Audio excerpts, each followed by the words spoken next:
Assalamualaikum warahmatullahi wabarakatuh. Halo guys, salam sejahtera, Om Swastiastu, salam budaya, salam kebajikan. Di sini guys, saya ingin menjelaskan salah satu materi yang cukup saya kuasai, yaitu cuaca iklim perairan darat dan laut. Untuk umumnya tugas mata kuliah akhir, konsep dasar IPS-ISD, ujian akhir semester dengan konsep tertentu dibuat di DBRTP, SPD, MPD. Oke, sekarang selanjutnya perkenalkan nama saya Asmari Suciani, NIM 2204 Next day you hit me back like nothing happened dari at kelas all. M27. Oke, langsung What saja about kita all the mulai. things you Check it used to say to me? Pasti kalian bertanya-tanya, apa sih itu cuaca, iklim, dan kondisi atmosfer? You Jadi, know mari kita I simak. wouldn't do Jadi, that to cuaca mengacu pada kondisi lapisan udara atmosfer di suatu wilayah dalam jangka waktu yang relatif singkat. Iklim yang meliputi wilayah lebih luas dan jangka waktu yang lebih lama.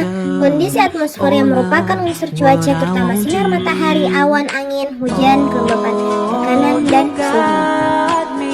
Oke, selanjutnya kita akan membahas tentang struktur lapisan-lapisan atmosfer dan komposisi atmosfer.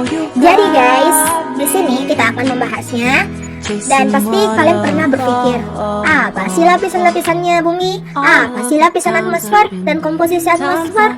Nah, di sini saya akan menjawabnya. Dan mari kita simak. Atmosfer merupakan lapisan udara yang menyelimuti bumi yang terdiri atas bermacam-macam gas dan memiliki ketebalan lebih dari 560 km dari permukaan bumi. Lapisan-lapisannya itu terdiri dari troposfer, mesosfer, stratosfer, dan termosfer. Troposfer. Lapisan ini merupakan lapisan atmosfer paling bawah, ketinggian kira-kira 8-14 km. Suhu udara menurun sebanyak 6,4 Celcius derajat, kenaikan setinggi 1000 km karena panas matahari yang diterima bumi lebih terkumpul di permukaan bumi. Dan lapisan troposfer ini paling padat dan tidak stabil, terkandung sebagian besar uapan air dan awan, debu, dan polusi yang akan mempengaruhi perubahan sebuah cuaca. Stratosfer. Di atas stratosfer sampai ketinggian 50 km pada lapisan ini terjadi peningkatan suhu secara konstan karena terdapat lapisan ozon yang berfungsi menyerap radiasi ultraviolet sinar matahari. Nah, selanjutnya mesosfer. Lapisan ini ketinggiannya sampai 85 km, suhu udara menurun drastis mencapai kurang lebih 90 derajat Celcius karena tidak terdapat uap air, awan, debu, ataupun lapisan ozon yang dapat menyerap radiasi sinar matahari. Hembusan anginnya terdapat mencapai 3000 km per jam. Termosfer. Ketinggian lebih dari 500 km, suhu meningkat dengan cepat seiring dengan bertambahnya ketinggian. Komposisi atmosfer dan unsur-unsur cuaca. Definisi cuaca hujan. Komposisi atmosfer atau gas nitrogen dan oksigen, jumlah kecil uap air, karbon dioksida, dan lapisan ozon dan argon. Selain itu terdapat pula partikel debu yang dihasilkan oleh asap kendaraan bermotor dan industri seperti sulfur oksida dan nitrogen oksida. Deforestasi atau penebangan hutan akan menyebabkan kadar oksigen di atmosfer berkurang. Unsur-unsur cuaca yang pertama sinar matahari, yang kedua namanya penyinaran sinar matahari, yang ketiga kemiringan sinar matahari, dan yang keempat keadaan permukaan bumi serta keadaan awan. Definisi cuaca hujan. Hujan adalah sebuah peristiwa presipitasi atau jatuhnya cairan dari atmosfer yang berwujud cairan maupun betul ke permukaan bumi berwujud cairan. Definisi cuaca awan dan jenis-jenis hujan. Awan adalah uap air yang terkondensasi dan di dalam atmosfer membentuk titik-titik air atau kristal es.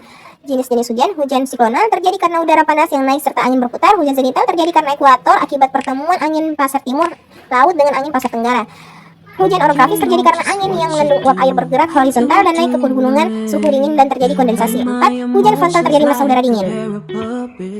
Jenis-jenis hujan dan definisi cuaca angin. Hujan muson atau musiman terjadi karena angin musim atau muson pergerakan semu tahunan matahari antar garis balik utara dan selatan. Hujan masam terjadi karena berbentuk dari polusi udara akibat proses pembakaran bahan bakar dari kendaraan bermotor dan mesin industri. Hujan meteor yang jatuh dan melewati permukaan bumi dalam jumlah banyak sehingga dari permukaan bumi akan dilihat oleh manusia sebagai hujan yang turun. Angin adalah gerakan udara yang terjadi di atas permukaan bumi. Pada umumnya angin bergerak horizontal, namun ada juga yang bergerak vertikal. Ukuran besar curah hujan dan pengukuran hujan. Berdasarkan ukuran butirannya, hujan gerimis diameter butirannya kurang dari 0,5 mm, hujan salju kristal es yang suhunya berada di bawah 0 derajat Celcius, hujan batu es curahan batu es yang turun dalam cuaca panas dari awan yang suhunya di bawah 0 derajat Celcius, hujan deras curahan air yang turun dari awan dengan suhu di atas 0 derajat Celcius dengan diameter kurang lebih 7,5 mm. Berdasarkan besar curah hujan, hujan sedang 0 sampai 50 mm per hari, hujan tebal 50 sampai 100 mm per hari, hujan sangat lebat di atas 100 mm per hari.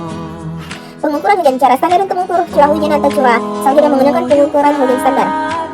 dengan variasi plastik 100 mm 4 inci dan logam 200 meter 8 inci. Tabung dalam diisi dengan 25 mm 0,85 inci hujan, limpahan mengalir ke tabung keluar dan menggunakan alat ukur. Perubahan iklim dan definisi iklim. Perubahan iklim bumi, hubungan iklim dengan kegiatan manusia meningkatkan suhu udara di bumi. Saat ini adalah akibat akumulasi gas-gas berbasis karbon di atmosfer terhadap radiasi sinar ultraviolet yang dipancarkan matahari ke permukaan bumi. Radiasi sinar ultraviolet yang dipancarkan matahari ke permukaan bumi, radiasi ultraviolet sangat berbahaya bagi makhluk hidup. Gas-gas karbon meningkatkan suhu udara melalui mekanisme yang disebut efek rumah kaca, peningkatan suhu di bumi dan perubahan sebagai siklus di bumi dan perubahan cuaca. Sistem iklim memiliki 5 komponen utama: atmosfer, hidrosfer, kriosfer, permukaan tanah, dan biosfer. Iklim adalah pola cuaca jangka panjang di suatu wilayah tertentu. Selanjutnya, macam-macam iklim dan bentuk perairan darat. Berdasarkan letak astronomis dan ketinggian tempat, iklim terbagi menjadi dua, yaitu iklim matahari dan iklim fisis. Nah, sedangkan iklim menurut para ahli yaitu iklim matahari, iklim Köppen, Genschmidt, Ferguson, Oldeman, Junghun.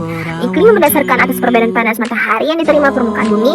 Daerah-daerah pada lintang tinggi lebih sedikit memperoleh sinar matahari, sedangkan daerah yang terletak pada lintang rendah lebih banyak menerima sinar matahari. Bentuk perairan darat. Segara adalah anak puncak Rinjani, merupakan daerah yang berbentuk akibat proses vulkanik. Waduk terbentuk karena sungai dibendung oleh bangunan buatan manusia. Sungai dimanfaatkan sebagai sarana transportasi. Siklus hidrologi perairan darat. Siklus hidrologi perairan darat menggambarkan pergerakan air di atas, dalam, dan di bawah permukaan bumi melalui berbagai proses. Yang setiap tahap dalam siklus hidrologi perairan darat: penguapan, kondensasi, presipitasi. Ketika partikel-partikel air di awan terkumpul menjadi cukup berat, mereka jatuh ke permukaan bumi dalam bentuk presipitasi seperti hujan, salju, atau hujan es. Sistem sungai perairan darat terdiri dari jaringan saluran air yang berbentuk oleh aliran permukaan air dari daerah resapan air di permukaan bumi. Sistem ini mencakup sungai-sungai, anak sungai, dan saluran air yang terhubung satu sama lain.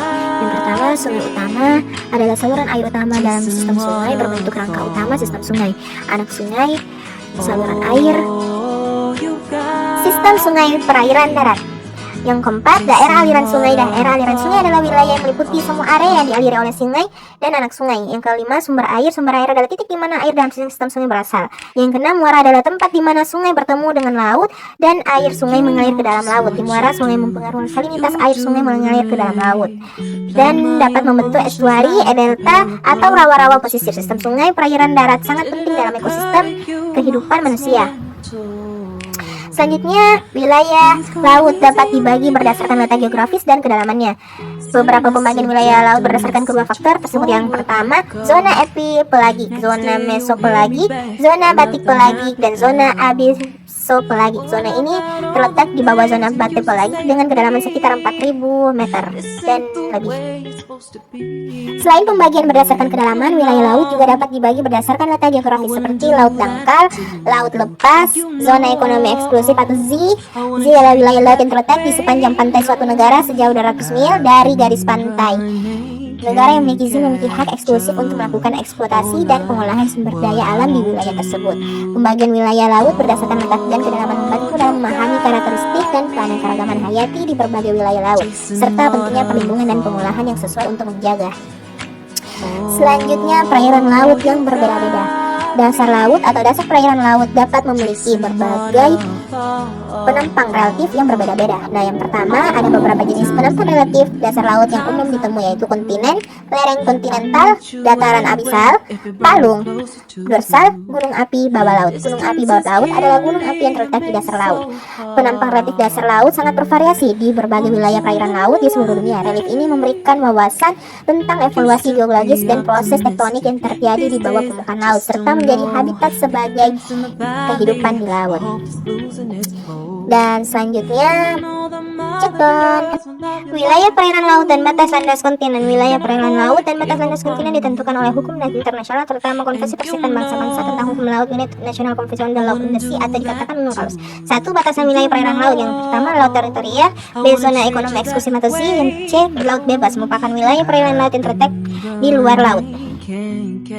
Yang kedua, wilayah perairan laut dan batas-batas kontinen. Yang kedua, batas-batas kontinen. Batas-batas landas kontinen adalah batas yang menandai perpanjangan benua ke bawah permukaan laut. UNCLOS mengakui hak negara pantai untuk mengeksploitasi sumber daya mineral dan hidrokarbon di dalam landas kontinen mereka hingga batas internal landas kontinen. Batas ini dapat diperpanjang lebih jauh dari batas laut teritorial atau Z hingga mencapai sekitar 350 mil laut, sekitar 648 km, atau hingga tepi perpanjangan landas kontinen secara geologi. Namun penting untuk dicatat bahwa batas perairan laut dan batas landas kontinen dapat menyebabkan sebuah perpanjangan atau masalah. Dan itu tadi pembahasan saya yang saya kuasai tentang materi tersebut. Terima kasih dan